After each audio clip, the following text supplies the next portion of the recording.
জিনের আছর নাকি নিছক নাটক? কুড়িগ্রামের তেঁতুল গাছের মগ ঢালে বসে মিষ্টি খাওয়া সেই নারীকে নিয়ে ইন্টারনেটে তুমুল বিতর্ক। কুড়িগ্রামের উলিপুরে এক গৃহবধূর রহস্যময় কাণ্ড নিয়ে তোলপাড় শুরু হয়েছে।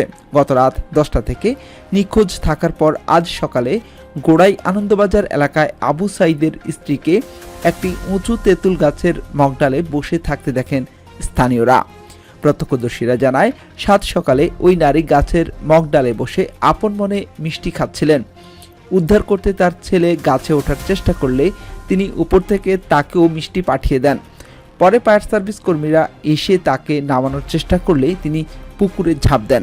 তাৎক্ষণিক জ্ঞান হারিয়ে ফেললে উদ্ধারকর্মীরা তাকে উদ্ধার করে হাসপাতালে পাঠান।